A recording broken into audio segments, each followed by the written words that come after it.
Hello and welcome to Pop Culture Shark, a live stream about all things pop culture. I'm Final Monkey. And I'm Caleb. Today we are going to talk about the state of the Marvel Universe and DC Universe. First, we'll talk about the comic books, then we'll talk about the movies. What do we think they're in a good place or a bad place? Hint, they're not in a great place. Um, and then we'll discuss ways that we think you could actually fix these issues. But first, let's check in with Caleb, see how he's been doing. Caleb, how's your week been? It's been good. It's been good. Really getting settled into work. Um, we dug out ye old GameCube and we went over to a place that we have here called Cardinal. We picked up a new memory card because honestly, the memory card that we have, it was like an Intech or something like that. And Right. so it made a good 20-year run, but it was time to transfer everything to a new memory card. Mm-hmm. And so we've just been going through playing GameCube games. I would honestly love to do a show about the GameCube because I Oh, think I've, I've, I, my favorite GameCube game of all time is not something that people would expect, but I truly do love it. I'll save that if we decide to. I yeah, won't, we I won't will. say it. We'll save it. Yeah, I want to do. I was thinking the other day. I want to do a GameCube episode. I want to do an anime episode. Um, so yeah, GameCube. I have a very special place in my heart for the GameCube. Oh, love it. Uh, it really, like the N64. I think it gets a lot of love because of the two Zelda games, the Mario 64 and the Banjo titles. But Mhm. it's not. It's like the GameCube fixed all the issues with the N64, and they really got Yeah. to go wild on the GameCube. Hmm. Um, so yeah, definitely we could do a show on the Yeah. GameCube. Uh, Um. Oh, go ahead. no, it's still your turn. So go Oh, ahead. gotcha, gotcha. And then funny story I've got. Last night, I went to a trivia night for one of my youth group students. She plays softball or something, and so they were doing a fundraiser thing, and it was a trivia night. Um, and I'm not a very confrontational person, but whenever there is a question that is so wrong, I had to stand up, walk directly up to the MC, show him that he was wrong, and I felt good about it. So I'll go ahead and proceed with the question for you, my friend, and let's see if you can get the answer that he got. Um, Okay.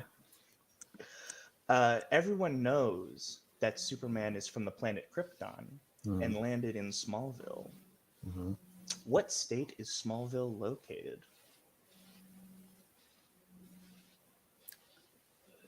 I want to say it's Kansas, but I'm not 100% sure on that. Once I So, said it, I don't because I always heard it referred to as a Kansas, blah blah blah. But DC geography is weird. yeah. So you, my friend, are correct. It Okay. is Kansas. But whenever the answer popped up, Indiana, I No. stood up and I'm like, no, no. So I went up there, and the guy's like, okay, we'll fine. If you can show me this, we'll accept Indiana and Kansas. And everyone cheered because nobody put down Indiana. Yeah. I could see you putting down Illinois, I Yeah. think, because that's where they are. I think that's where the official hometown is, or where they were the creators were born, or something. Yes. Yes. But not Indiana. That makes Yeah. no sense. Uh, so yeah, that last night we played trivia, and we had a good hodgepodge of knowledge. Like we were all there for our cosmic reasons, and ended up getting second place. My cosmic reason was for Superman. Yeah, I've been wanting to make like the an impossible nerd quiz. Um, like I have questions you think you know the answer to, but you don't. what like, does like what does pink kryptonite do to Superman? yeah, I know that one. What does 2003. I'm tempted to give you one of the questions right now. Go ahead, I want to do it. Um, who did Rogue touch in the comic books that made her decide or made. Let me rephrase that. Who did Rogue touch in comic books that drove her mad and forced her to become a superhero? So with this being a trick question, I'm gonna assume that it's not Carol Danvers. Right. Carol Danvers' memories drove her crazy. Like she started thinking she was Carol Danvers, but that's not what convinced her to become a hero. She absorbed the heroism from somebody else. I have no idea, actually. Okay. Well, since I threw it out there, I guess I have to give the answer. It's actually Rom the Space Knight, and they don't refer Yeah. to the story because they no longer have the rights to this character. Oh, So I think I've heard. Cameron told me about Rom the Space Knight, actually.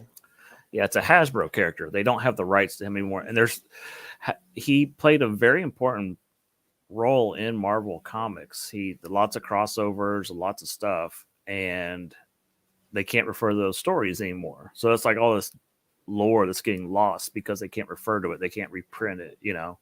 Mm-hmm. So he fought the Brotherhood of Evil Mutants quite a few times. So He kind of looks like a Mazo from the Justice League cartoon. yeah, I could see that. Um, all right. As for my weekend, very busy doing some fall cleaning instead of spring cleaning, going through a lot of stuff. Um, I was playing the zoo game, Let's Build a Zoo, quite a bit, and now my kids have gone to Louisiana to visit their grandparents, and they took the Switch with them, so I'm having withdrawals from my zoo game. But yeah, that game's quite a bit of fun. Let's see what else. Still enjoying Chainsaw Man. That show's a blast. Um, and I've been watching a little bit of Spy Family. Um, and I'm going to try to watch some movies this week while I'm off work. Some of the ones I've missed, like John Wick 3 and Logan and stuff. So, maybe the Weird Al movie. So, I'm seeing Black Panther this week, so we'll have some updates on that. yeah, we'll talk about that here in a minute. Oh, that's a good news story I could pull up while I'm thinking about it. But let's go ahead and get to the news. Last week, we talked about Kevin Conroy passing, and then today we got hit again with another star from our childhood. I guess I was a teenager when he popped up, but definitely more my childhood. we lost Jason David Frank last night, and that was shocking. Yeah. I think this might be more shocking than Kevin Conroy. Yeah, Kevin was I mean, he wasn't that old, but he was still a little old. Like Jason David Frank is only a couple of years older than my dad. Yeah. Just I mean, I don't think anybody would argue that he was the most popular of the Power Rangers. Absolutely. And if you don't know anything about Power Rangers, he started the show as the villain of the show, the Green Power Ranger, and then he switched to the good side, became a very popular character. One of the greatest redemption arcs. Yeah, and then later became the White Ranger and I think a Gold Ranger. I don't know. My Power Ranger lore is a little weak. Okay, so he was he was the Green Dragon Ranger, then the White Tiger Ranger, then in Power Ranger Zeo he was Zeo Ranger 5, which was the Red Ranger, and after that he was the Red Turbo Ranger for the first half of the show. And then he would come back later on in Dino Thunder and be the Black Bronco Ranger, as well as kind of like the Zordon of that show. And so essentially he is enough to be his own team. And he would come back like every other season or something, like as a guest star. Like he was, I mean, like he appreciated the success that Power Rangers gave him, and he genuinely loved the IP. You could definitely tell. He loved the fans. Also, he did so many conventions, but I know he was struggling a lot. I know he lost his brother, which led to him becoming a Christian, and but he was still. I don't know all the details, but I know he had some issues, and so He you know, lost his he lost his daughter last year to suicide as well. I did not know that. Okay, so that Yeah. that explains some of it. And then he Look, was going through a divorce as well, pretty messy divorce. So yeah. So I'll say this: the beloved guy. Uh, it's great that he was a Christian, so we know he's in heaven today. Um, but the last few years have been hard on everybody. And mm-hmm. even when you see somebody you think has their life together, reach out to your friends and family, check on them, see how they're doing. This was a suicide, sadly, and just check on each other, be nice to each other. You don't know what people are going through, Mm-hmm. and like I said, just check on each other. If you yourself are dealing with depression, or you just feel like nobody loves you or can't take anymore, just reach out to somebody. People do care about you. So it's just a great guy. Really, really tragic that this has happened. It reminds me of when Robin Williams Oh passed yeah. away, and it was so shocking. You're like, oh, he was Robin Williams. He's a funny guy. He should, why would he take his own life? And you just don't know what people are going through. Mm-hmm. Um, but yeah, my heart goes out to his family. I'm not the hugest Power Ranger fan, but That would I be me of the group. I definitely knew who Tommy the Green Ranger was and how important he was to the community. And this is just a shock. I mean, like I've met quite a few Power Rangers at conventions. I never got to meet Jason David Frank, and he was the one I wanted to meet the most. So Yeah, I kind of wish I'd gone and met him. He's done several local conventions here in Texas. But yeah, so just a heartbreaking story this morning. be more phenomenal to each other. That's what he would say. Be more phenomenal. So cringy, but so true. I love Uh, it. um, so on top of that, then we got some other. This one's not as tragic, but it's not great. Chris Hemsworth has announced he's going to kind of step back from roles.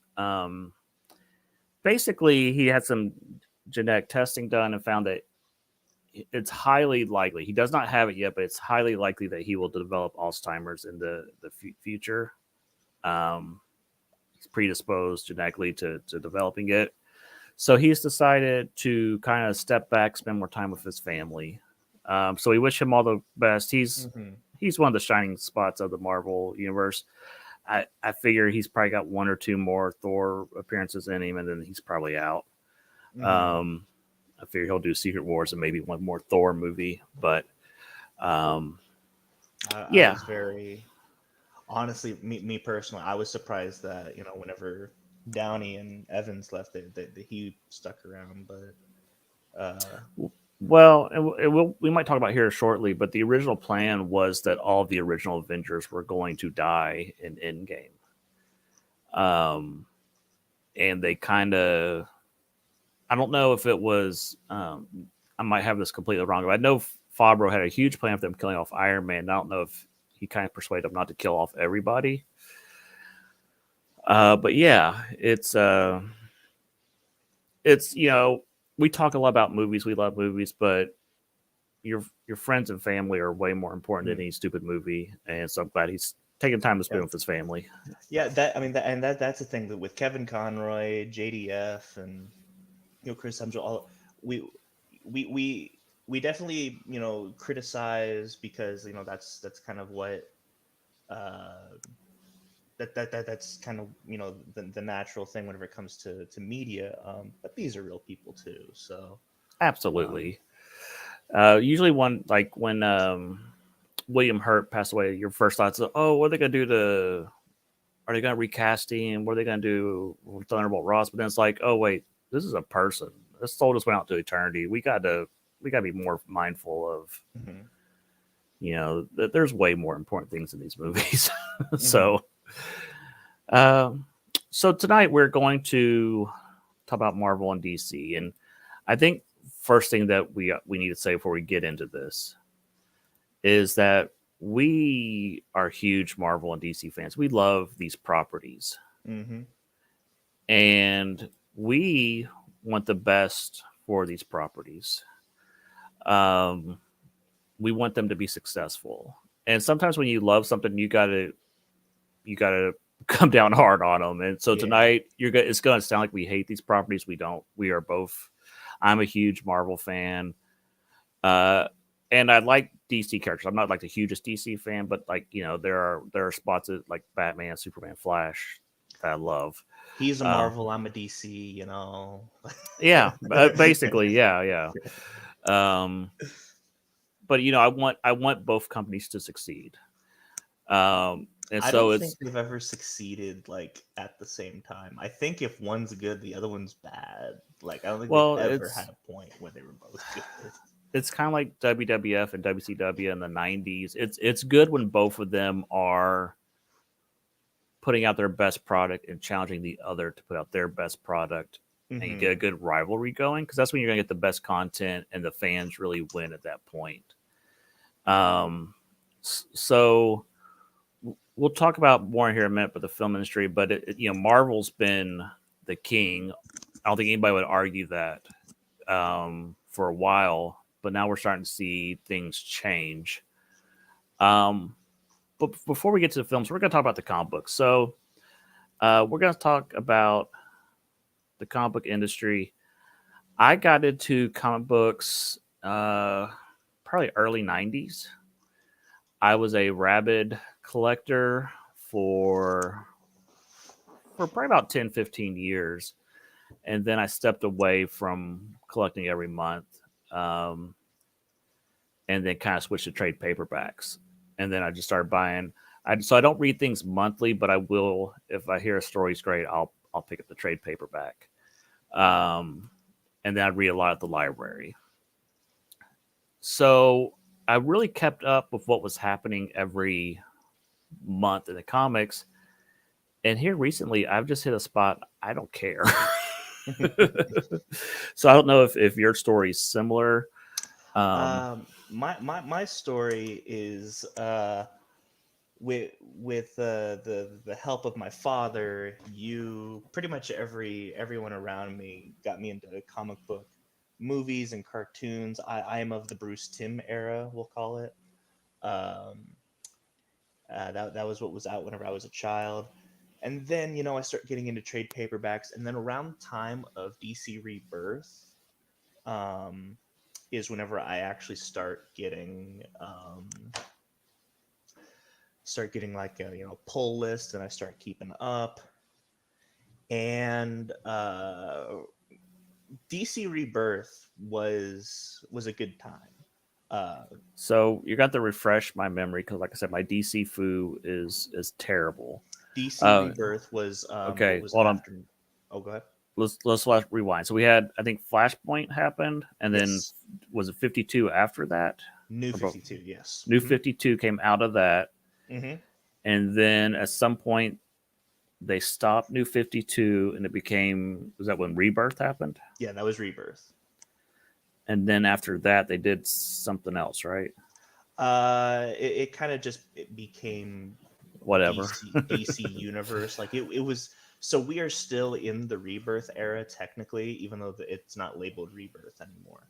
Okay. But Let's see. So when was DC Rebirth? Let me look up the actual year. 2016. 2016. That makes sense. So on the Marvel side of things, we're just gonna give a little history lesson here. Marvel was going bankrupt in the '90s. Joe Quesada stepped in. He did Marvel Knights for them. It was pretty successful, where he put like some very talented people on, like Daredevil, I love Knights. Inhumans. We don't talk too much about the Punisher run, but there was different things that they kind of stepped in at that time and made huge hits. So when Quesada took over, they kind of started getting really strong talent. Brian Michael Bendis, J. Michael Straczynski, Brubaker, Hickman, all these really strong writers were coming in. They did Marvel Civil War, which some people love, some people hate, but it was a massive, massive hit. It got everybody talking about Marvel Civil War. And that was a lot of Mark Millar. That was a lot of his ideas. Mm-hmm. And around this time, they were also doing the Ultimate Universe. Ultimate Spider-Man and the Ultimates were huge hits. That's where we get Miles Morales from eventually. Miles was, I think, early 2010s at that point. Yeah, so I think the Ultimate Spider-Man started like around 2000 or somewhere around there. So it had like a good 10-year run of Peter Parker, and then it switched to Miles Morales. So Brian Michael Bendis was red hot. He did Secret Invasion and I'm just drawing a blank. Siege, where they invaded Asgard. He took over the Avengers. He was also the one. He was the talent that Quesada put on Daredevil. Right, Daredevil. So he was red hot at the time.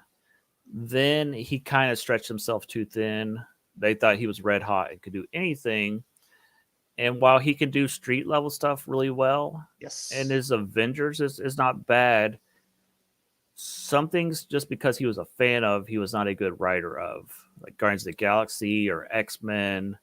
There were a lot of titles he kind of started screwing up, and he kind of fell into these really bad habits. His writing style just kind of,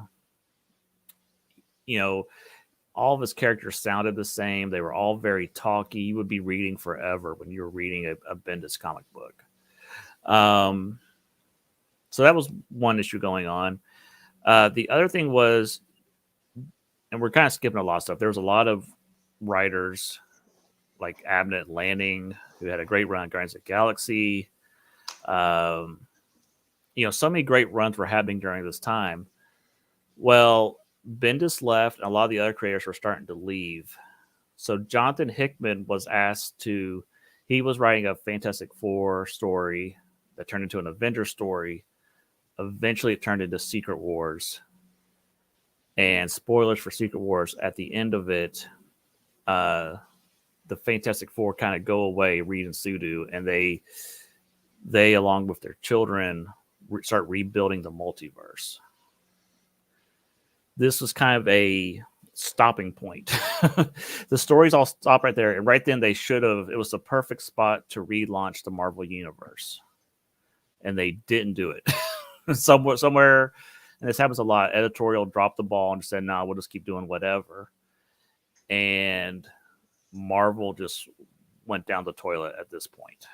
I think that is the point you can kind of pinpoint and say, okay, everything really started going downhill across the board. But before that happened, there was one main area that I think really was the area where it really started declining. And that was with their flagship title. That was with Spider-Man. So I've just brought up the image. Caleb will look at this image and shudder. I hate this. So basically, what happened was Joe Quesada, we mentioned him earlier. When he took over Marvel, there were 3 things he wanted to fix. And all 3 of these things have ruined Marvel Comics that he fixed. They really have. I know. One was he wanted Wolverine's past explored, and it totally ruined the character of Wolverine. The other was he said there was too many mutants. So they did House of M, where several people lost their mutant powers. And the X-Men have never recovered from that moment. Ever. We'll talk about X-Men here in a minute. And then with Spider-Man, back in, I think it was the 80s, Stan Lee was writing the Spider-Man comic strip and decided that Peter and Mary Jane were going to get married in the comic strip. So the people writing the comic book said, oh, well, we can't have them get married over there first. We have to do it in the comic books first. So they married off Peter and Mary Jane. A lot of writers hate this. They do not. They want Peter to be single. They think they can tell better stories if Peter is single. I completely disagree with this. I love Peter and Mary Jane as a married couple. I was super excited during the Clone Saga reading this when she was about to have a baby, and it was like the next phase was starting over. Aunt May had passed away, and I, as a reader, I was so excited to see what was going to happen next. Then editorial stepped in and said, "Oh, we can't do that. Aunt May's alive. The baby's we're never going to mention the baby again. We'll just kind of say it was stillborn, but Norman Osborn did something. But don't worry about it. Just don't worry about it. The baby's gone." And which that led into. I know I'm rambling a little. That led into a title, Spider Girl, that was set in alternate reality where they did have the kid, and it was them grown up, and it was a great title. But the reason I mentioned Spider-Man's marriage is they decided it had to go. And you had a really good Spider-Man run going by J. Michael Straczynski. If you don't know who J. Michael Straczynski is, he created Babylon 5. He wrote many of the cartoon shows from my childhood, like He-Man. Just a very talented writer. He also wrote Superman Earth 1, which I think is one of the greatest Superman stories of all time. Yeah. So someone at Marvel, well, Joe Quesada said the marriage has to go. So what they decided was during Civil War, Aunt May had been shot and she was dying. And nobody could save Aunt May's life. And the reason she got shot was because Peter had revealed his identity to the world. Because Tony Stark had convinced him to. A little bit different from the movies, but so Aunt May was dying, and nobody in the Marvel Universe could save her, which makes zero sense. If you know the Marvel Universe, I can name 10 characters right now that could heal her in an instant. There's so many mutants with healing powers and so on. I think they literally said, "Oh no, I can't pull." It was a Doctor Strange. No, I cannot save her. Well, it was like there's something that is preventing us from saving her life. And if you keep reading the story, you find out that it's Mephisto, he's not the devil, but he is a devil in the Marvel Universe. And he was offering a deal. He wanted Peter and Mary Jane's marriage in exchange for the life of Aunt May. Peter kept waffling on the idea. He wasn't sure. And then Mary Jane, I can't remember if she forced him to do it or Mary Jane was the one who took the agreement. But basically, Peter wakes up and it's a brand new day, as they called it. And from this point forward, him and Mary Jane were never married. And somehow Harry Osborn was brought back to life. This story is frustrating for a number of reasons. Mostly because when you make a deal with a devil, there should be consequences. And it felt like Peter's life got better. You know what I'm saying? So here's what should happen. And this is gonna make me sound very dark, but I know how this works. It's a ghostwriter thing. Right. It absolutely is a Ghost Rider's story, yes. Aunt May should have had a heart attack the next day. Right. She should have survived the gunshot and then got hit by a car, or something. Like that, yeah. Very weird to be suggesting this, but I mean, he's the one that made the deal with the devil. Yeah, it makes no sense. The argument was that Mephisto wanted to do away with their marriage because they would eventually produce a powerful child that would have destroyed Mephisto in the future, or something stupid. It doesn't matter. So the problem with Spider-Man as a whole right now is there's two things. His current history is too convoluted, and I'll get back to that. Secondly, the fans want Peter and MJ together, and Marvel will not give them what they want for whatever reason. And We were so close. We were extremely close in a recent story. Um, and it got me to thinking about Star Wars. When you ask a person on the street what is Star Wars or what they want to see in Star Wars, they're going to name like 4 characters. They want to see Luke, Leia, Han, and Darth Vader. And if you look at all the Star Wars movies and televisions that shows that we've gotten, those 4 characters are in just a tiny blip of it. Everything else Star Wars has just been Anakin, Obi-Wan, or Mandalorian, Grogu, Boba Fett, whatever. They never really touch on those 4 characters outside of the 6 movies and an appearance here or there. And it's very weird that they will not give the fans what they want. And then they go, why is Star Wars failing? And it's like, well, give the fans what they want. And here, the fans want Spider-Man and MJ together. And it seems like every time you turn around, they go out of the way to say, oh, they're not together again. They were so close, but sorry. And I think fans are just tired. A lot of people quit reading Spider-Man after this story. They lost so many readers that they have never gotten back, like longtime readers. It was one of the worst choices Marvel has ever made. So that being said, Spider-Man is not friendly to new readers right now at all. If when I pick up a Spider-Man story, I've been reading a lot of the old classic stories. I want to read a story of Peter trying to make ends meet, working at the Daily Bugle, and fighting a bad guy every issue. That's it. So that's all everybody wants. And that should be a story that anybody could pick up and read. But instead, you kind of look at the last really 30 years of Spider-Man. It's, oh, well, see, Peter was a clone, but he wasn't a clone. His parents came back, but they weren't really his parents. And they made a deal with the devil and they undone their marriage. And there's a demonic force keeping him from being with Mary Jane. And Harry was dead, but he's not dead, and everything that's been happening lately has been Harry's doing from behind the scenes, and he's really an evil demon. And it's just this convoluted mess, and it's like impossible to jump in to this comic book and just read a Spider-Man story. I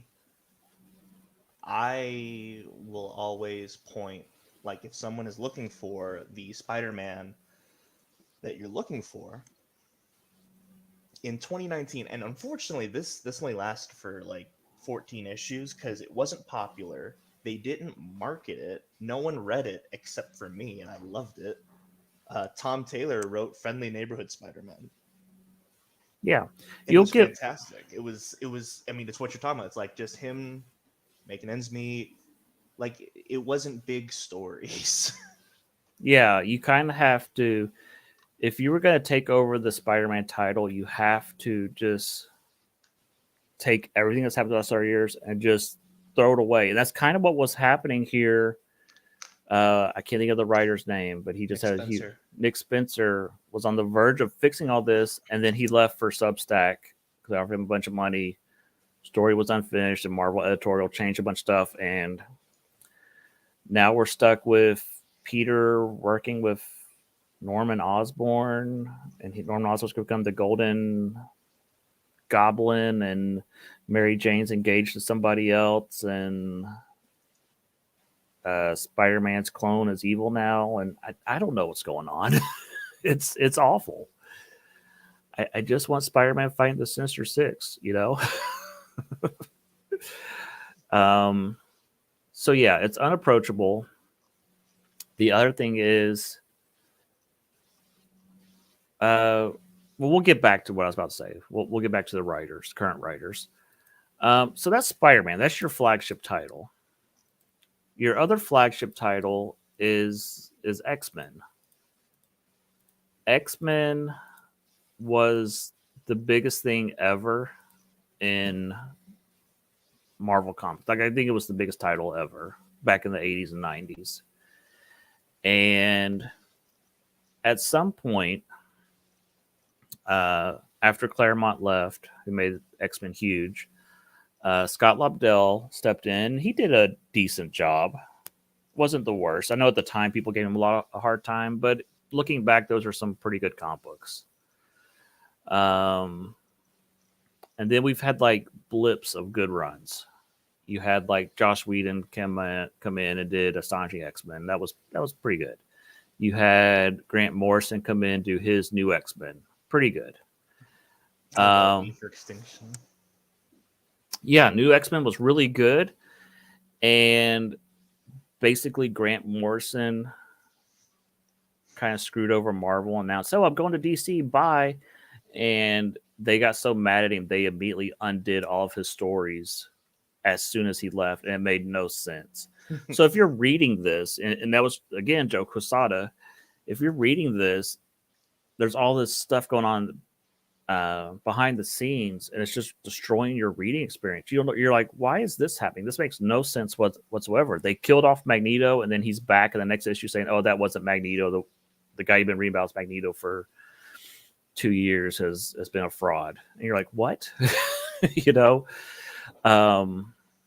Yeah, just know that Joe Quesada and Dan DiDio are like two of the most veiny people ever. Well, they're kind of like the best and worst things that happen in comics. They do so many things that are right, but then they do so many things that were wrong. And you'll see this happen a lot with successful leaders in the entertainment industry, where they get so many things like, yeah, you nailed it, and then they have these vanity project moments where like, oh, well, I think this is how it should be, and they force it to happen, their personal feelings, and they ruin stuff. I know Dan DiDio over at DC had similar issues with, he didn't like Robin, so he kept trying to either kill off Robin or screw him up, and it really produced terrible stories, and we'll talk about that here in a minute. So X-Men got really bad during this time, the last 20 years. Basically, part of the issue was Fox owned the rights to the movies. So the higher-ups at Marvel did not want X-Men or Fantastic Four to be successful. So they kept sabotaging these runs. There was all these rules where they couldn't make new characters. They weren't allowed to promote these characters in video games or trading cards or action figures. You kind of go through this time period where X-Men and Fantastic Four just kind of disappear from the public consciousness. They weren't really allowed to like they could have their own crossovers, but they weren't allowed to partake in other crossovers. Yeah. It was kind of bizarre, and so it really hurt the brand. So then Jonathan Hickman, who we mentioned earlier, wrote an amazing Fantastic Four Avengers run, was brought in to fix X-Men the same way he had fixed those titles. And he launched this story, House of X, Powers of 10. People loved it. People who had read X-Men in years came back to the stores. Everybody was talking about the story. It was huge. And then Marvel ruins everything again. They decided that we can't just have Hickman writing 2 X-Men titles. We need several X-Men titles. So we're going to bring in several writers. And you were producing so many X-Men stories about this era that you ran through all the ideas like immediately. And all these writers were terrible. A lot of them are woke activists who are putting their agendas above the story. And a lot of issues, nothing happened. You're just waiting for something to happen. And it's just a lot of people just standing around doing nothing. And characters are all over the place. They figured out a way to resurrect X-Men. And so now death doesn't matter. So there's no stakes to the story. And I think we can agree that like the worst part about the worst thing that ever happened to the X-Men comic books was the Gala stuff. I mean, Oh, like, oh, okay, yeah. So for those, like I said, for those who don't know, they did a story called the Hellfire Gala, where basically the X-Men are living on an island right now. They've secluded themselves to an island, a living island called Krakoa. I'm not gonna get into too much details about it, but they invited everybody from like all the dignitaries and important people from around the world, important superheroes, to this gala. And okay, you could maybe tell a good story there, but instead of focusing on the story, they focused on like having the fashion runway people design outfits for everybody. it was so dumb. What's Like, even what I expected this to be like a red wedding thing where they invite everyone to this gala and they kill all the guests as like yeah, a declaration of war or something. Because that's another thing. We both can agree that in this Hickman era, which is not really the Hickman era, but that I don't know what else to call it, um, the X-Men are not the good guys. no, they are all acting out of character. Wolverine has his moments where he's kind of like something's not right here, but they kind of forced Hickman off the title. He had a story he wanted to tell, and they're like, no, no, we got to keep this going. So he's kind of like, okay, I'm out. And when that happened, the story's like going nowhere now. It is just they are stuck on this island where no one can die, and they're just kind of stuck in this storyline, and it's going nowhere. And so I've heard the storyline will actually end this summer or later this year. Um, but they have burnt all the readers' goodwill. All those new readers that came back immediately left and took a lot of the regular readers with them. A lot of people have left this title. This is like one of their lower selling titles. Of course, Marvel sales are down across the board. I can't really say it's a low selling title because everybody's a low selling title right now. But the bad thing about the Hellfire Gala is they did it again this year. They're like, hey, you know what? Let's do this every year. This is gonna be brilliant. Yeah, and I don't know. They set up so many cool ideas of how in House of X, and then they just never followed through on any of them. And Do they just people even remember what Moira's mutant power is?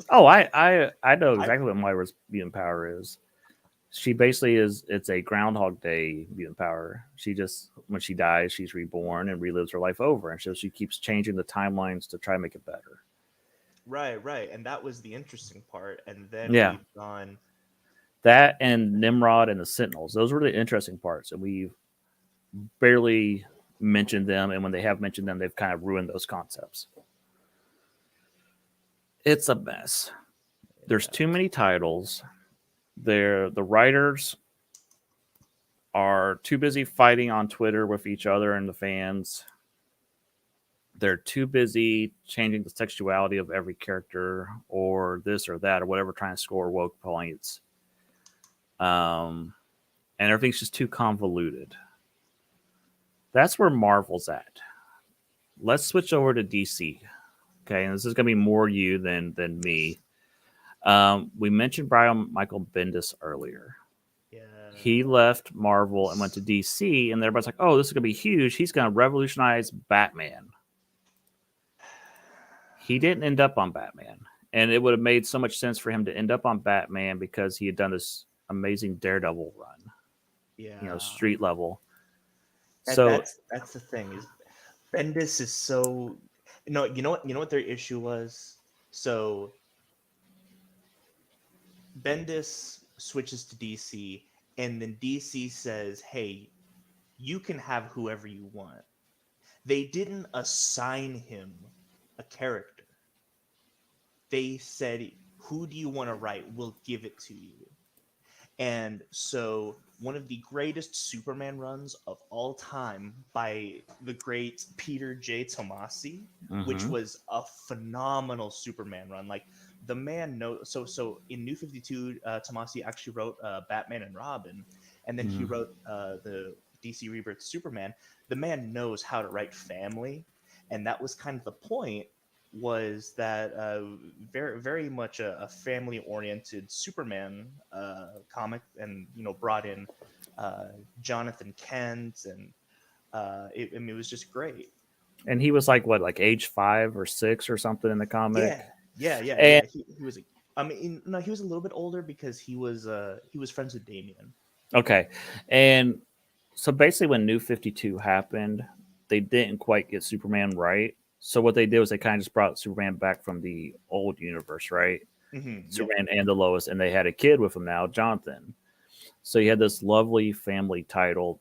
People loved this title. It's like, oh my gosh, they finally got Superman right, first time in years. It was brilliant. And Brian Michael Bendis said, I want to write Superman. Yep. And not only did he say, I want to write Superman, but he said, I want to write Superman the way Joe Quesada writes Spider-Man. Because that's basically what happened. Well, and I'll just say this: and historically, there there is a comic book called Legion of Superheroes about superheroes in the future. That's always been very popular, and historically, Superboy has always been part of this. Clark, as a teenager, spent time with them. Mhm. So Brian Michael Bendis said, "Oh, I want to make Legion of Superheroes cool again, but I need a teenage Superboy." So he decided to age up Jonathan Kent. This character everybody loved being a kid, loved the relationship between Clark and Lois, and made him a teenager Mhm. and broke the character. Yeah. Oh, and then there was Super Sons, which was great, which was a buddy comedy with Damien and Jonathan. That was ruined too because now, uh, because the whole point was uh, Damien was older than Jonathan by like a year or two. But now Jonathan's way older than Damien, and so that dichotomy doesn't Yeah. work And anymore. so for anybody who doesn't read comic books, Damian is the son of Bruce Wayne. Yes, yes, And he's he kind of is. a Robin that was raised by assassins, but now he's trying to be Mhm. a good guy. So those two things conflict. So you have this very conflicted character. So Jonathan Kent was a good role model for him. Yes, he is the best Robin. Come at me. That's what I say. Yeah, so he has this amazing dynamic, and then Brian Michael Bendis goes, "Oh, I want that character," and just ruins it. Yeah. Um, so that's one thing DC's done. The other thing is they've been playing a lot with the sexuality of characters lately. Mhm. They decide that Jonathan Kent, oh, he's gay or bi or something, and Mhm. then they picked one of the Robins, Tim Drake, and said, "Oh, well, he's bi too." And you know, nothing wrong with gay characters. I think Klaus is one of the best characters in Umbrella Academy. Um, that being said, it's weird when a character has had a history of being straight for decades, and then you go, "Oh, by the way, he's Yeah. gay now," and it's very whiplash to the fans. Well, so for me, and I've always said this about Tim, and I've said this to Cameron before. Um, I think if any of the Robins you are going to have become bi or gay, it would be Tim.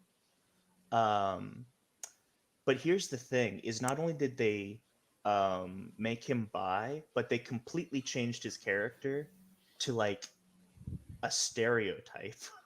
Yeah, Like, I mean, like you could have made Tim bi and not change anything. I mean, like there, you could have. That's the whole thing that I mean, that's really the problem that I have whenever people decide to change and they sexual is they make them overtly like um that sexuality when honestly you could have told me that Tim was bi in the 90s and I would have bought it. I mean, I well, and they mean, like, did the same thing at Marvel with Iceman, where also was like, "Oh, yes, he's been gay the whole time," and so now you can't. Every Iceman comic book is, "Oh, by the way, did you know I'm gay?" And it's kind of like, okay, we get it. I just want to read a mhm, good Iceman story, yeah. you know. And it's just so here we have both companies. Their sales are down. Oh, and then uh Doomsday Clock. They decided to Right. make Watchmen canon. Yeah. So Watchmen was its own little pocket universe, beloved story about the deconstruction of superheroes. And they won't let these characters lie in the past. They keep bringing them back because they're so popular.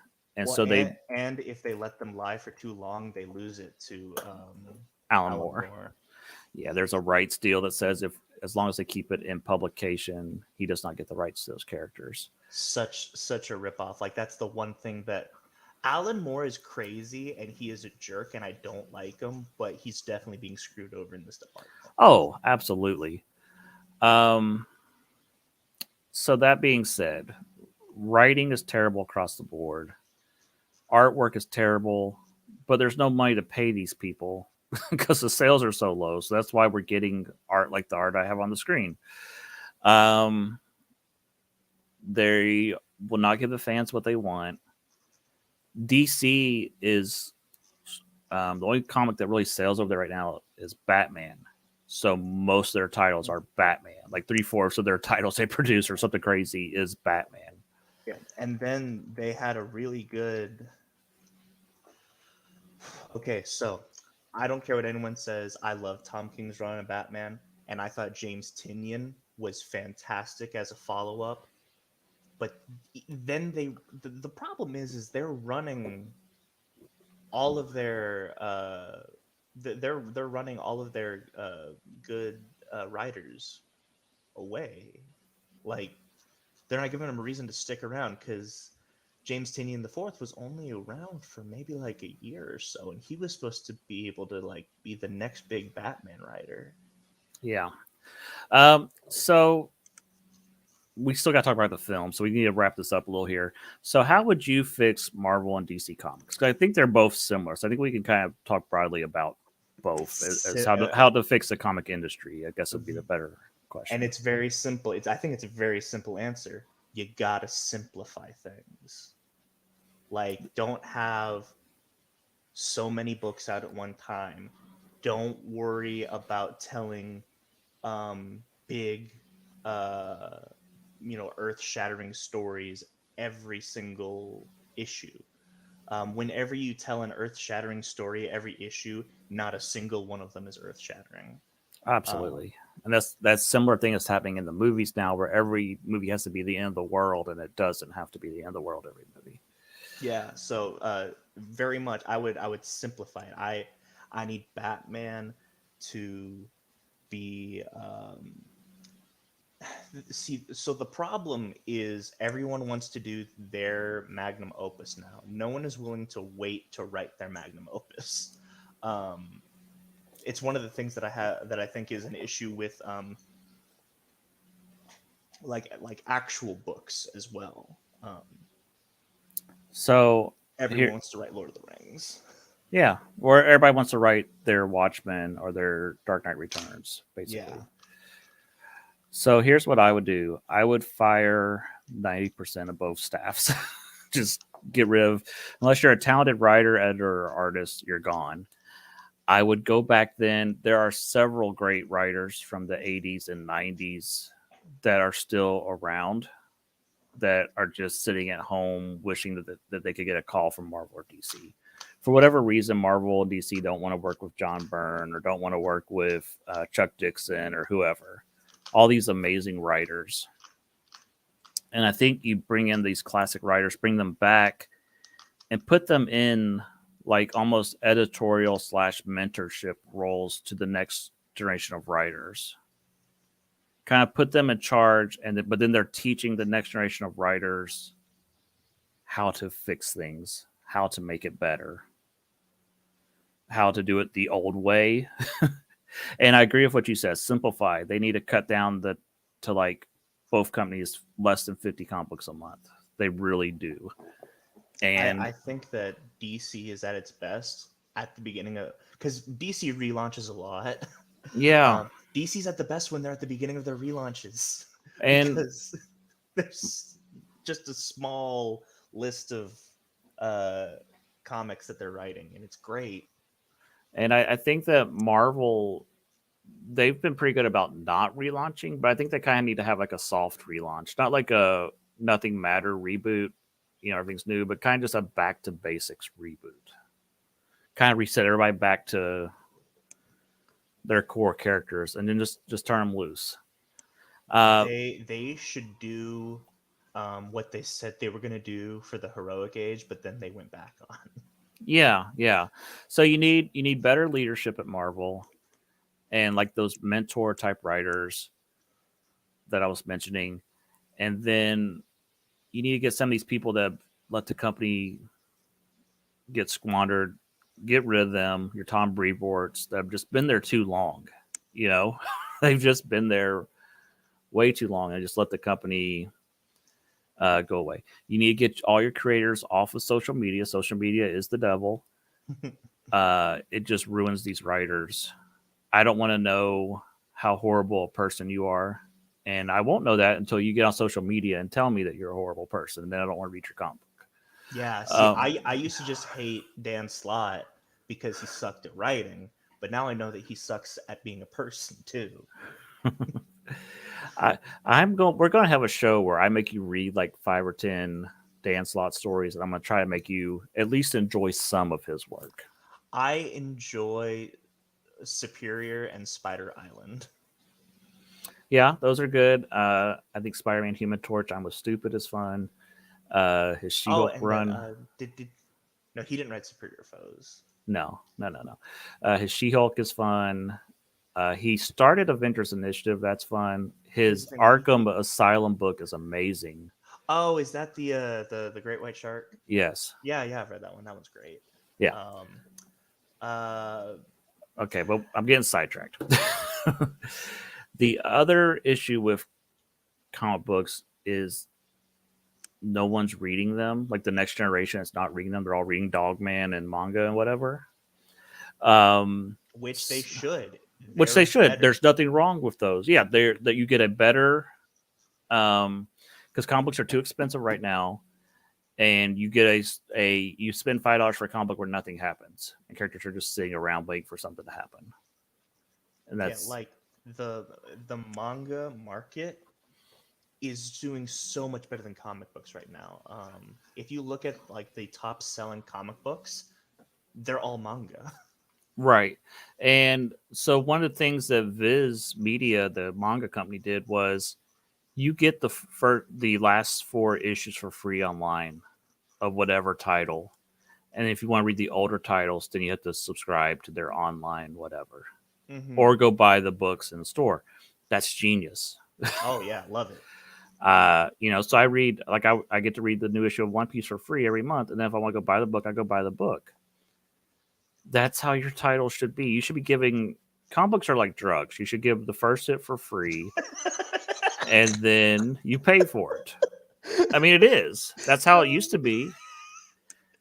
That's how we did it in the streets. Yeah. I mean, that is how they did it.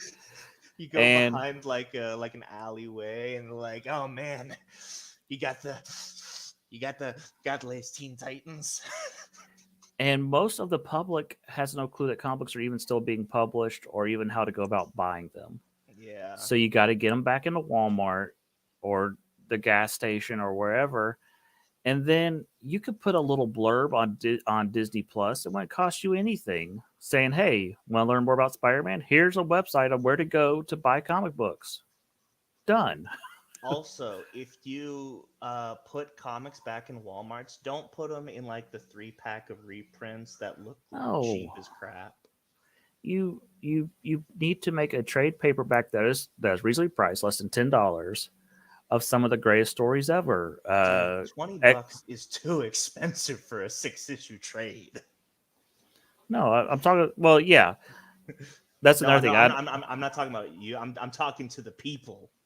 Right, because I have a whole shelf full of trades over here. Guess what? 99% of the time, I do not pay cover price. You can go to Ollie's and buy these on deep discount or online deep discount. You do not have to pay cover price. Yeah, the comic book industry, it just everything costs too much money. So prices need to come down. You got to get people hooked.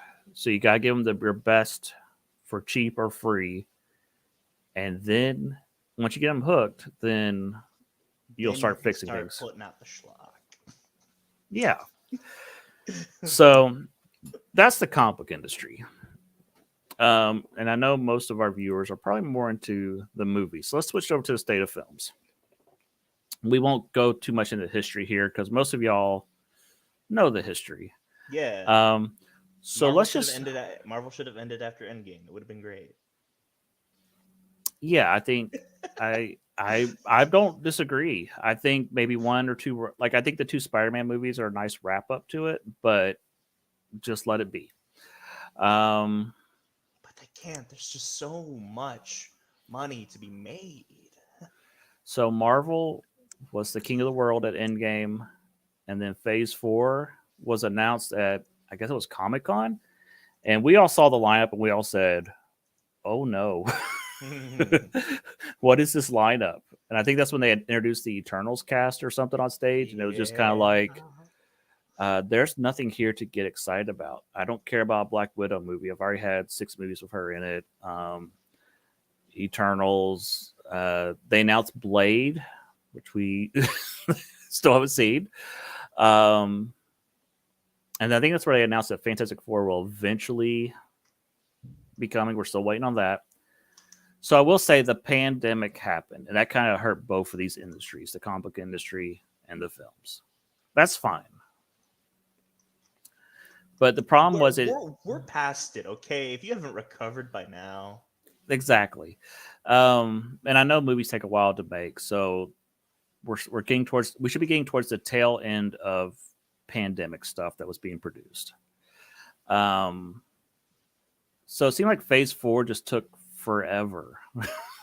The pandemic hit, we were all stuck in homes, and it just like the movies and TV shows, and it just slowly came out. And the quality just plummeted, and I'm fine if there's no connective tissue between the movies.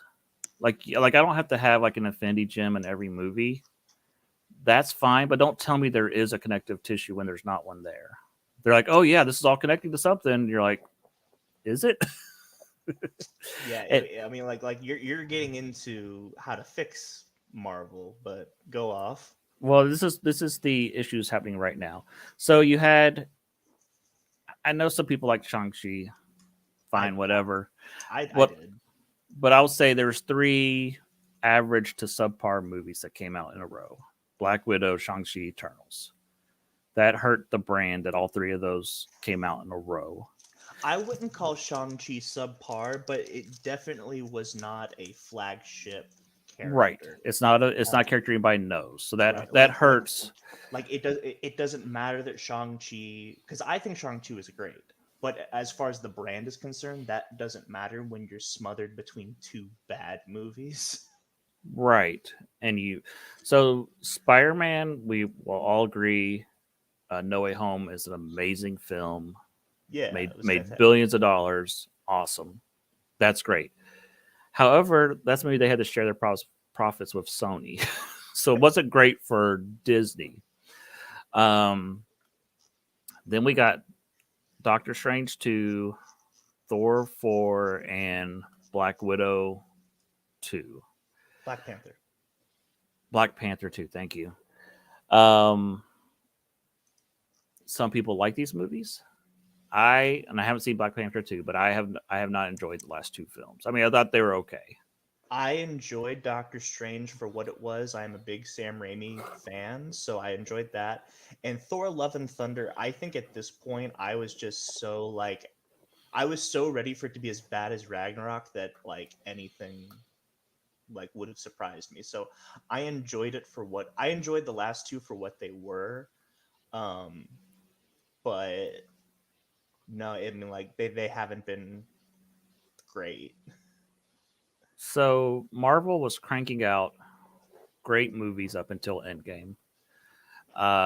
Then they behind the scenes they had a lot of stuff happen. The Russo brothers left. A lot of stuff that happened in Endgame was set up by, and say what you will about him, a lot of people hate him, Ike Perlmutter's group of comic book writers that were there at the beginning to keep things on track. So your Brubakers, your Bendises, all of them were consulting on these films. And at some point, Jon Favreau said, they're not letting me do what I want to do. They're giving me bad advice, like making Inhumans. I want them cut loose. So they gave Kevin Feige the keys to the kingdom. So now what we are seeing is Russo brothers are gone. James Gunn is gone. Well, he's kind of still there, but he's leaving. Now we're seeing Kevin Feige pick new talent, and it's not working. And so now Kevin Feige got all this credit of, oh, look what you did. And, people forget the Russo brothers, Jon Favreau, Ike Perlmutter's input, whether you love him or not. Joss Whedon. All these creators that were shaping the Marvel Universe are not there now. And we haven't even mentioned the TV shows. You're seeing a company that is just spiraling in mediocrity. It's just nothing has been great except for a little blip here or there. Spider-Man was great. There was one great episode of What If. WandaVision was great. I enjoyed WandaVision. But the TV shows have been either, that was okay, or they just suck. You know what? And there has been one thing that has come out in the past year that was fantastic, and nobody cared. You talking about She-Hulk? No, Werewolf by Night. Oh, Werewolf by Night. Werewolf by Night is amazing. Yes. I was not making a joke here. No. I thought you were about to say She-Hulk. I've already forgot about Werewolf by Night because it was one episode. If you have not seen Werewolf by Night, go see it. pull it up right now on Disney Plus. It's not a long watch. I think it's like 55 minutes or something. Yeah. It is great. Jack's character is great. Elisa Bloodstone's character is great. Oh, I love the secret character that I won't mention that's in the show is great. I had a feeling he would. So we haven't talked about Werewolf by Night yet. I had a feeling he would show up, and whenever they're talking about you're gonna hunt this, this beast, I was like, okay, so the beast is not gonna be the werewolf. I know who it's gonna be. Yeah, and it was awesome. That is a character that's very easy to screw up, and they nailed it. I want more of those three, like really bad. Like I'm like, okay, more of that, less of everything else. Just Tomb of Dracula. Yeah, exactly. So that's where Marvel's at right now, and I'm hearing that there's lots of rumors of layoffs coming to Disney, not Marvel in particular, but Disney as a whole. And the one area I'm hearing that's going to get hit is probably animation. I'm hearing a lot of the shows are in trouble. One in particular, Spider-Man freshman year, seems to be having a lot of drama behind the scenes. It's a bad idea. Yeah, we had such high hopes for that when they announced it, and then we got more information. The other issue that plagues Marvel is the rights issues. Namor and Hulk have distribution rights issues with Universal. If they make a movie titled those characters, Universal gets a cut. There's rumors that those rights are ending. I don't know. They won't. No one in charge will tell you what's really on those contracts. But we just saw Namor show up in Wakanda Forever, and they made lots and lots of changes to that character. And the public response is, oh, we didn't want him to be like Aquaman. But what seems to be the behind the scenes response is, oh, we had to make changes so we could say this is not the same Namor that Stan Lee created, not the same Namor that Universal has the rights to. This is a new version of Namor, his Namor, So you see some of this. Wait, is that how it's pronounced in the movie? Oh, you haven't heard about this? Have we not talked about this? No, I'm seeing it on Tuesday though. So in the comic books, Namor means the avenging sun, right? Yes. So in Wakanda Forever, like hundreds of years ago, something happens to his mom. I haven't seen the movie, but the Spanish conquistadors or whatever call him Namor, the boy who knew no love. And it's just like, what? Namor love? Namor. He has no more love. Well, no, it's some translation. If you say the boy who didn't know love in Spanish, Namor somewhere in Namora or something is in there. So he tells people, "Yeah, that's what my enemies call me, Namor," but everybody calls him Namor. So it's. I don't want to color your opinion yet of the movie you haven't seen, so we'll talk Well, about. if you guys aren't aware of this yet, I hate Namor. Um, and so this movie, I'm already primed to not like it because I hate Namor. Yeah, so um, I've always hated Namor. the other issue, and let me pull up my picture of Marvel since I forgot to do that. Um, there was a rumor online, and people are like, "Oh, you're just haters saying this," but as we get more and more into Phase 4 and going into Phase 5, it seems to be true. Marvel is replacing all their male characters with females. You cannot even argue it at this point. They just are. And I know a lot of people call it the MCU, uh, but it's just happening. Iron Man is now Ironheart. Black Panther is spoiler, and the rumor is that Blade was going to be replaced by his daughter. Uh, Hawkeye is being replaced with a female Hawkeye, and just so on. Now let's get one thing straight. I don't mind the Kate Bishop replacement. No, I That one think that one I'm definitely cool with. Steinfeld's a great actress. I have no problem with that. So yeah, you're seeing again. This gets back to my argument: give the fans what they want, and they're just giving them the opposite. Fans want Iron Man and Captain America and Spider Man, and you're uh, giving them other characters instead. Same thing is happening with Into the Spider Verse. We haven't mentioned Sony too much, but Sony keeps trying to produce their own Spider-Man movies. It's really funny. And It's adorable. It's kind of like Lil Brother. mm-hmm. I could make it on my own.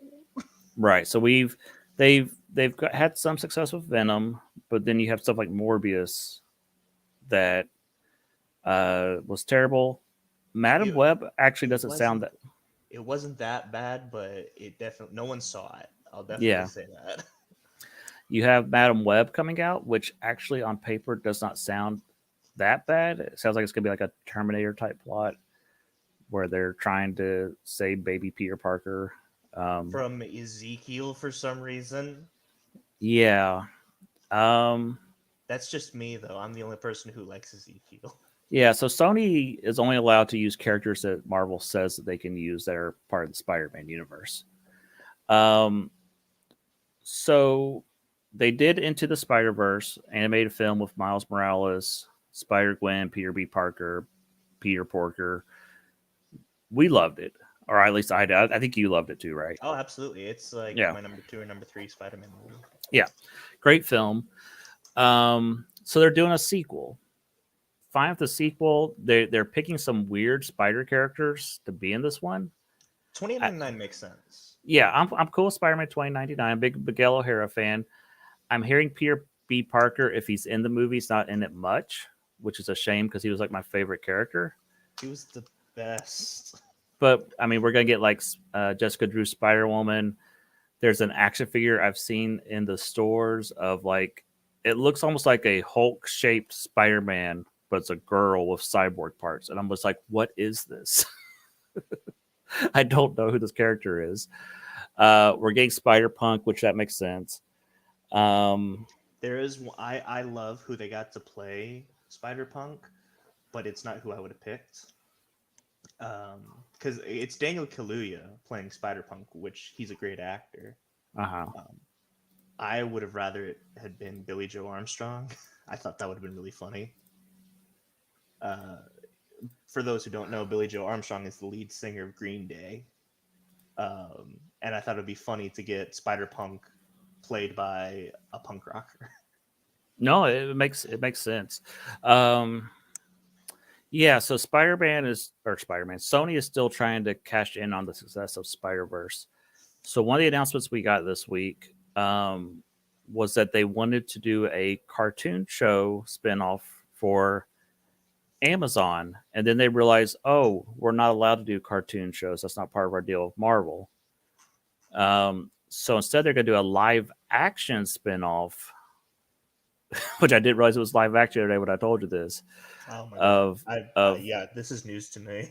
of Silk, and Silk is One of space. the most popular, and this is me actually making a joke. One of the most popular characters in the Spider-Verse. Everyone loves Silk.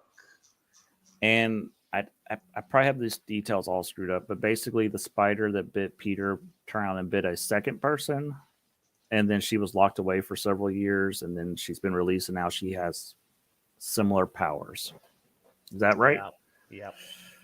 Oh, Cindy Moon, is that her name? Cindy Moon. Yeah. So just a character that no one loves, and this is another issue Marvel is doing. They have kind of done all their well-known characters, and now they're just picking obscure characters and giving them movies, or characters that really can't carry a movie by themselves.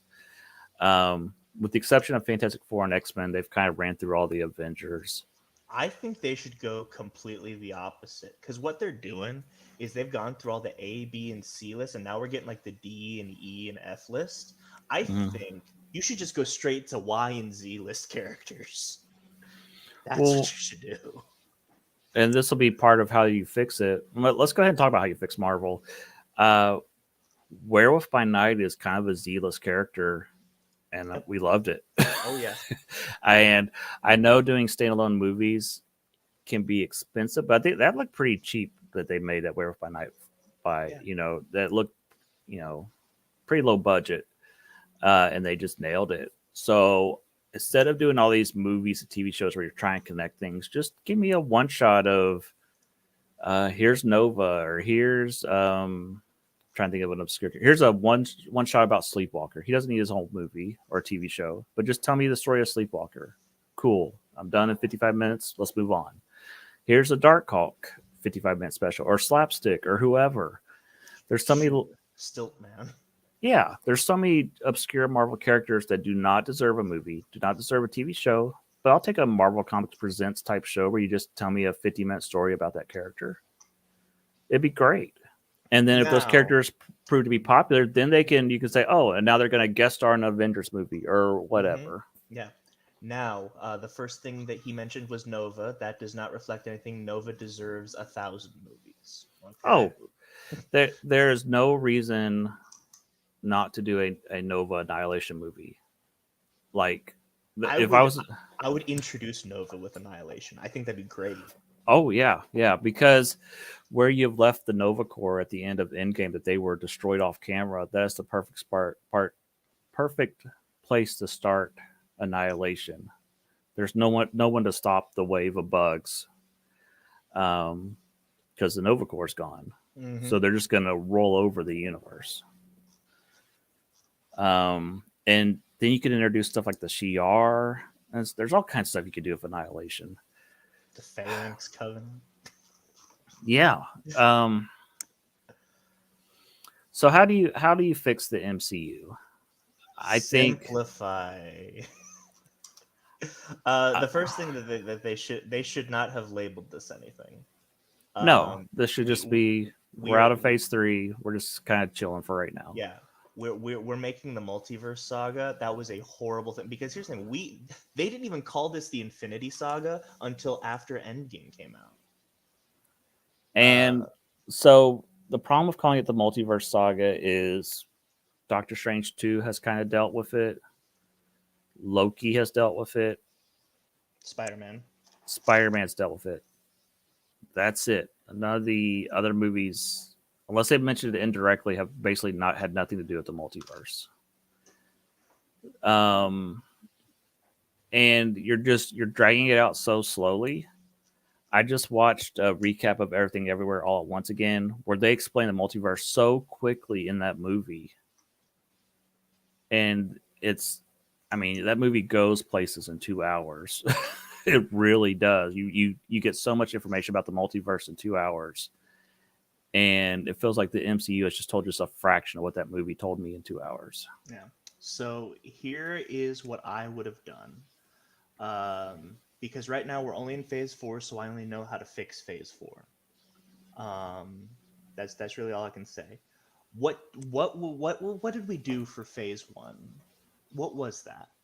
That was, you had great movies.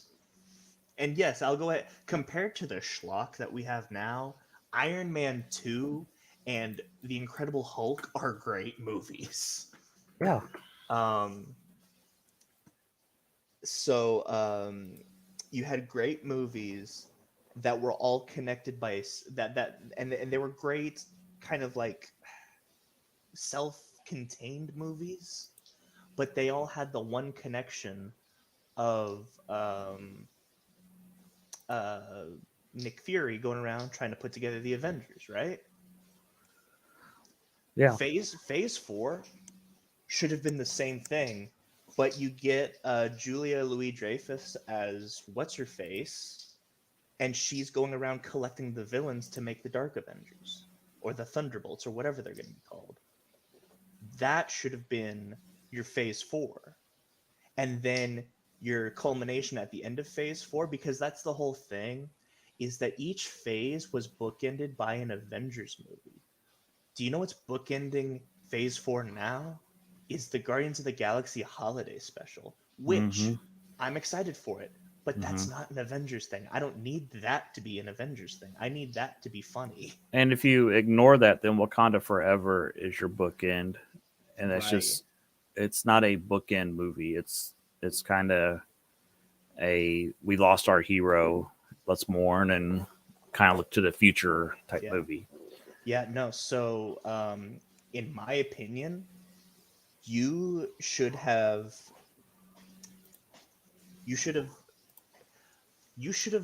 built up to Dark Reign, essentially. Yeah. That's what it should have been.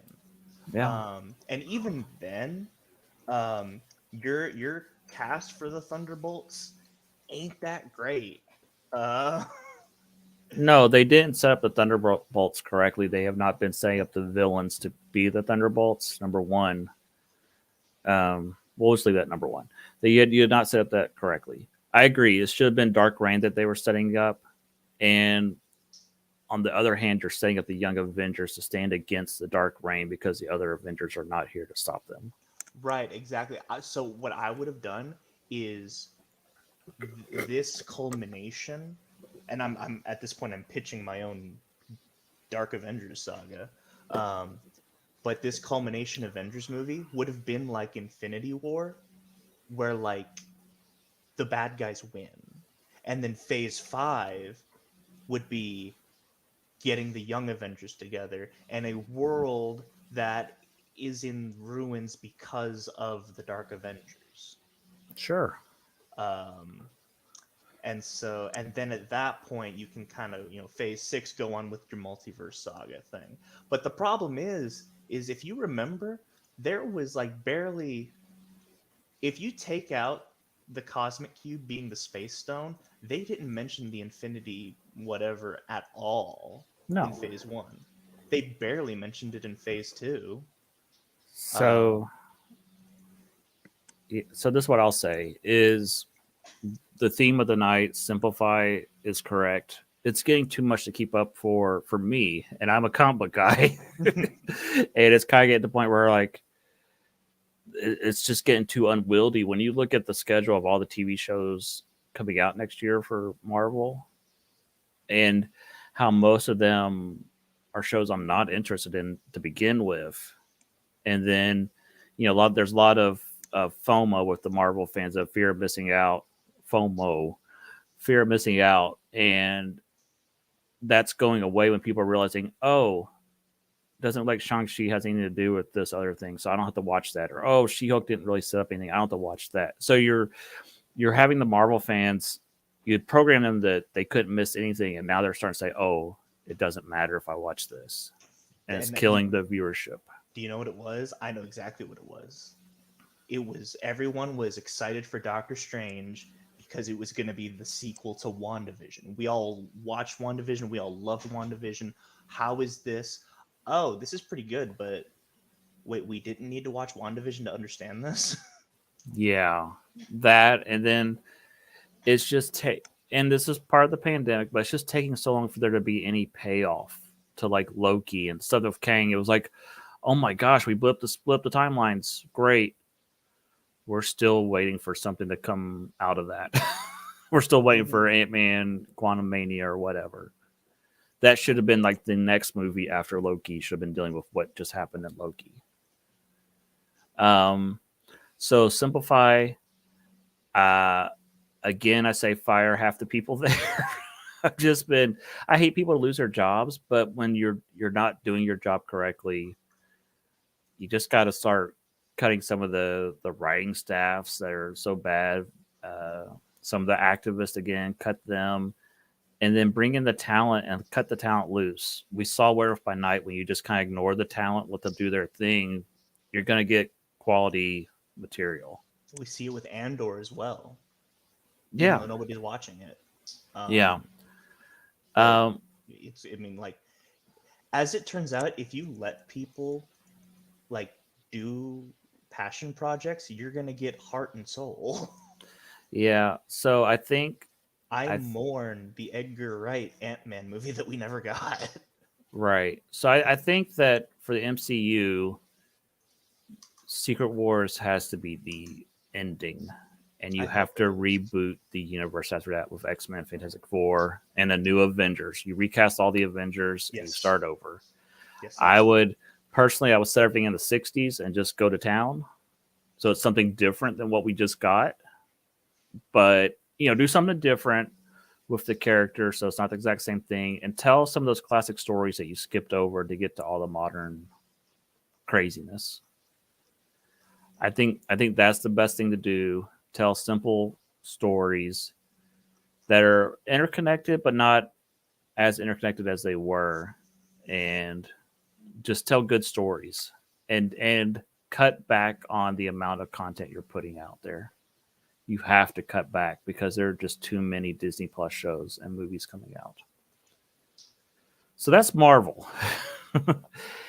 DC.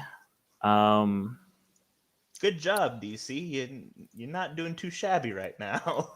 Well, they were in a mess. Scott Snyder started the DC universe and immediately turned me off to DC. Who did I say? Scott Snyder. Zack Snyder. Thank you. We love Scott Snyder here. Yeah. So Zack Snyder kind of put his stamp on everything. So everything looked like his characters. I didn't care for it.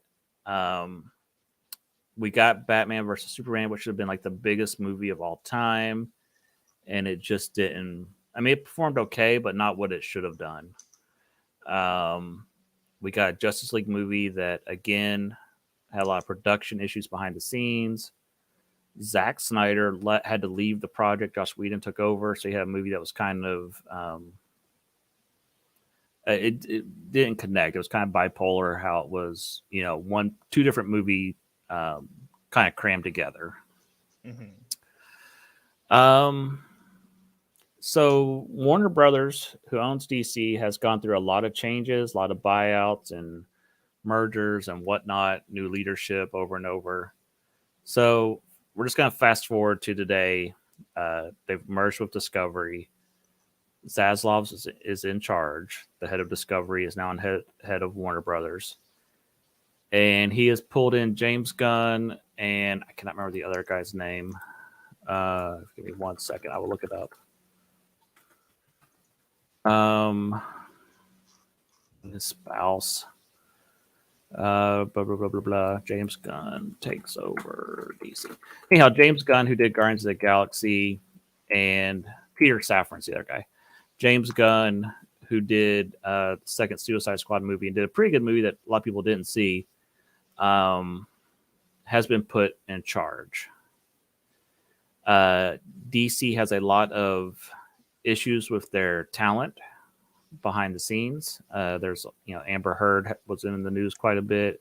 No, be honest, it has not been behind the scenes.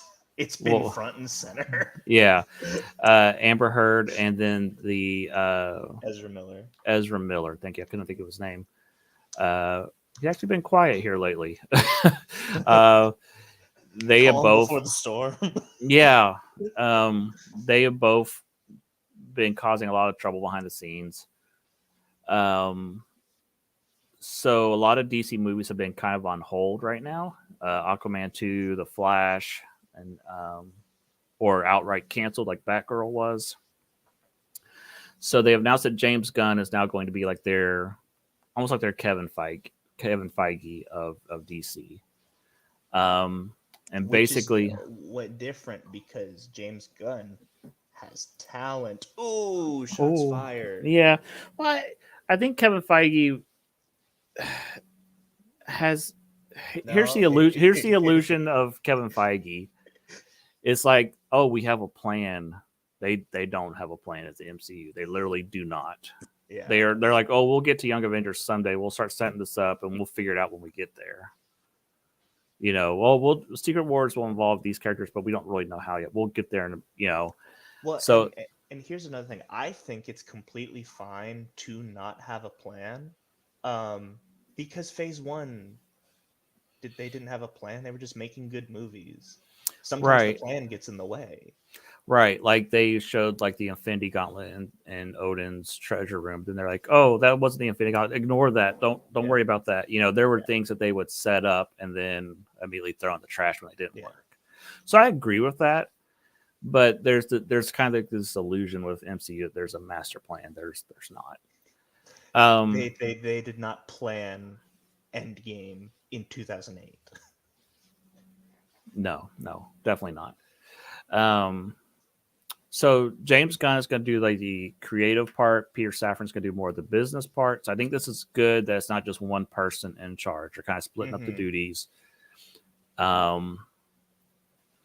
James Gunn is a very talented storyteller. So and he understands comic books and he understands characters. So I'm hoping that they will, looks like they're going to fix Superman. Which I'm so excited. To me, if you get Superman right and Batman right, then the rest of DC universe just falls into place. So I think Henry Cavill is a good actor, and they didn't let him go. I'm so excited because usually when you start over, it's like, hey, it's cool that we've got this great actor, but we're looking to start completely over. No, you keep your good actor who obviously loves the character. Yeah, so I think we're gonna get maybe 5 to 10 years of kind of the current cast, but telling better stories, and then they'll do like a soft reboot and recast at that point. Because by then, Henry Cavill will be in his 50s or whatever. Yeah. He'll be getting older. But I had said I was not going to watch any DC movies. Suicide Squad was the only exception to that. James Gunn's version. I still think you need to watch Shazam. So once James Gunn starts officially putting his stamp on things, I will probably be back to watching DC movies because I really enjoy, especially the animated universe. I really enjoy DC properties. Not as big in their comic books, but that JLU Bruce Timm verse, all that stuff it's great. Mm-hmm. So as to how I would fix DC, I would let James Gunn just be James Gunn and let him, maybe rein in his crudeness. Don't let him get too crude unless the property calls for it, like Lobo. But I would, if anybody's in charge of the DC movie universe, you just hand them the Bruce Timm verse and say, here, watch this. They understood the characters. You don't have to mirror this exactly, but kind of use this as guidelines to how characters should act and how storytelling should be and how interconnected everything should be. Mm-hmm. And that's it. That's really it. You kind of have a committee that's going to say, okay, we're going to keep everything a look and a feeling. And you should be able to look at one of our movies and tell, oh, this is a DC movie in the DC universe. It has a particular look. the characters act a particular way, and it's different from Marvel, you should just be able to look at it and go, oh, yeah, this is like, like when you look at the Superman animated series, it all has a look to it. All the computers have a look, the TV or the cars, everything has a look where you go, oh, this is part of the DC animated universe. I know where this is. If that makes any sense. Mm-hmm. It's all that simple to fix all this. I love how, two guys with no experience were like, okay, here's how you fix your $1 billion industry. Yeah. Just don't make it so complicated, man. Well, I think at the end of the day, if you make a satisfying product with good characters and good storytelling, that's all we want. Just entertain me for 2 hours. Don't try to preach at me. Don't try to, mix your activism into it. Just tell me a good story. That's all we want. Don't try to subvert my expectations. That's not going to work. Just tell good superhero movies with good, morals. We've been telling these types of stories for thousands of years of heroes and villains. You just follow the pattern, and we should be golden. So make better movies. Make better movies. I hate Namor. All right, so we are going to be on break next week. It is the weekend after Thanksgiving, so we'll probably both be in turkey comas. So we're going to take off next week. When we come back, we're going to do a special episode, kind of a return of He Made Me Do It, where we would make each other watch things. This one's called He Made Me Return to It. And so these are properties that we either used to love or we've tried before. We just didn't quite like it. And maybe we just watched the wrong story. Or maybe we're just burnt out on it. I know for a fact I did. So for Caleb, he has tried to watch Star Trek several different times and has never been able to get into it. Specifically Next Generation yeah. So let me pull up the list of. There was something about a baby, like with a jellyfish or something. I don't know. Oh yeah, you watched some really bad episodes. So the episodes, I gave him 10 episodes to watch. So he's got 2 weeks to watch 10 episodes. There's only one episode on this list where I'm kind of like, this is probably a weaker episode, but it's just kind of a standard Star Trek episode. So I just gave you just kind of a run-of-the-mill episode, just kind of thrown in there. Mm-hmm. But for the most part, let me see if I can pull this up on here. I don't know if it'll let me. Yeah, maybe it will. Okay. So the episodes I've picked is Best of Both Worlds, which many people consider to be one of the greatest cliffhangers of all time. It's a 2-parter. And when you watch that episode, you have to think that part 1 happened in May, and then people had to wait the whole summer to find out what happened next. There was no internet, so nobody knew what was going to happen. People were on the edge of their seats the whole summer waiting to see how this was going to turn out. Is this the one where Hannah Montana shows up? Yeah. Well, Billy Ray's in part 1, and then Hannah Montana's in part 2. Gotcha. No, this is where they've the Borg show up, and they really have their first big battle with the Borg. Deja Q. Do you know who Q is? Yes. Well, I mean, like, I am familiar with the character Q. He's like a godlike, mischievous character. You're basically a Mr. Mitchell-Picks type character. Yes. Deja Q is a fun episode where basically he's stripped of all his powers and has become like a crew member of the ship. It's a lot of fun. I love Disaster. Disaster is one of my favorite episodes. It's a great character study of all the different characters. Basically, something bad happens to the Enterprise, and so everybody's like stranded on different parts of the ship and trying to survive and stuff. So you really all these episodes that you're giving are these like in release order or? Basically, Maybe not, but it doesn't matter if Next Generation. Okay. You should be fine. And if you have any questions, just hit me up. But I think Disaster is a lot of fun. Um, Clues is the episode that I thought was kind of the weakest episode on this list. Uh, I won't go too much into the details, but there's a mystery that they have to solve, and there's clues. Inner Light is a beloved episode that everybody really loves. Um, and I'm not going to say anything else about it. It's just a great episode. The Drumhead, I did not see this episode until recently. It's just one of those episodes I missed. Um, just a really good episode about racism and how we treat people, especially in America today, where we kind of start falling into two camps. We're like, oh, you're on the right or you're on the left, and blah blah blah, and I'm gonna accuse your party of this or that or whatever. So just a really good episode about how that can spiral out of control so quickly. Cause and Effect is a really good sci-fi episode. Again, I don't want to give too much away on that one. And then All Good Things is the 2-part finale that is phenomenal. So I'm giving you some really good episodes in here. There were some other episodes that people are like, oh, you should have put like Chain of Command on there. And those are good episodes, but I just wanted to kind of give you some kind of classic Trek. I have heard about Chain of Command. Chain of Command, is that the one with the lights? Yes. Okay. Yeah, so those are the 10 episodes I gave you.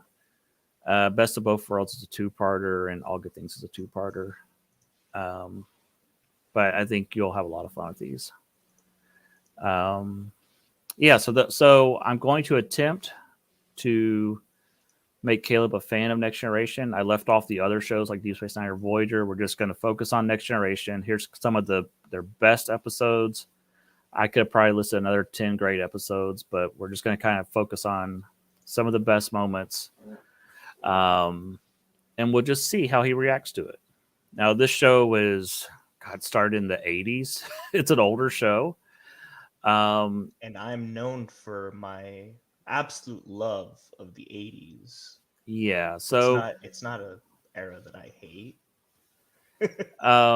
Yeah, so this is, a lot of this was before you were even born, if not all of it. So I'll be interested to see how you react to it. Let's see. All Good Things was in 94. I was born in 96. So yeah. Well, I'll tell you this about All Good Things. This aired in syndication. The ratings of it were like rivaling the ending of Seinfeld. It was so huge when Next Generation was ending. It was so popular back then. This was like a massive show when it was on the air. People loved Star Trek Next Generation. Okay, so I'm going to attempt to make Caleb a fan of Star Trek Next Generation. On the other hand, I used to be the biggest Star Wars fan, and I'm burnt out. I kind of want nothing to do with Star Wars, and I've seen, let's say like 3/5 of Clone Wars. I've seen quite a bit of it, but a lot of the later episodes I have not seen. So Caleb has given me a list of episode story arcs to watch. So I'm going to attempt to watch these over the next 2 weeks. And, life may happen. We may not get through all these episodes, but at least if we both get through a large chunk of these, I think it'll be good. Mm-hmm. So these are the storylines or episodes that he has asked me to watch. Mm-hmm. So you can see that most of them are, season 6, season 7. Yeah, because I mean, you said that you've already seen Ahsoka leave the Jedi Order, right? Yeah, I've seen large chunks of up to that point. There are some seasons that I totally missed. Like I know I haven't seen any of the Cad Bane episodes. I think I made you watch the box though, right? Yeah, yes, you made me watch the box. Yes. So, but yeah, so the Shadow Collective is kind of like the at the time it was the culmination of everything Darth Maul. Okay. The chip is discovering, the programming inside the clones' heads, the lost ones. Um, I'm talking to you about, Sifo-Dyas for years and how it you've missed out on this big thing that they set up in Clone Attack of the Clones. Yeah, one of the things that never made any sense to me. Yeah, Yeah. So the Lost Ones makes it make sense, and it's a fantastic episode. Moraband is it's a great Yoda episode, and it's just fantastic. Like it doesn't really, it's just one of my favorites. It's probably my second favorite arc behind the box. And then I had to get you to watch Siege of Mandalore. I mean, that it's the ending, you know. yeah. So, Do any of these episodes cross over with Revenge of the Sith, or did you give me those episodes? the Siege of Mandalore ones do. Okay. So, the way that I would, if I were to go through and watch all of Star Wars with somebody and watch it in chronological order, I'd watch season 7, episode 9 and 10, then Revenge of the Sith, then 11 and 12. Okay. They run side by side concurrently, but that's the only way that it makes sense to me without somebody like going in and actually doing an edit. Right. Okay. Yeah, so I might start watching some of these tonight. Try to get through them the next 2 weeks. Cool. So when we come back in 2 weeks, we will just do a whole show about Star Trek, Next Generation, and Clone Wars. And hopefully the plan is that you will watch those episodes of Next Generation and go, okay, can I have some more? And same for me. I'll go, okay, I really enjoyed these Clone Wars episode. I want more. That's the goal. Where do I watch Star Trek? I'll look it up after the show's over. Okay. I know it's on Paramount, but I think it's on a bunch of stuff. Yeah, because I don't have Paramount or CBS or anything like that.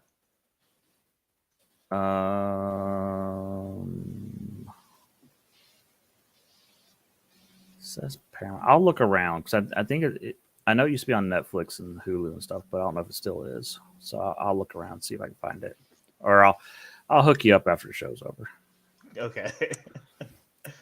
All right. So that's our show for the night. I hope you'll come back in 2 weeks, and hopefully we didn't get too rambly tonight. There's just a lot of information. We start talking about comic books and movies. But until then, I've been Final Monkey. And I'm Caleb. We will talk to you then. Bye. See ya.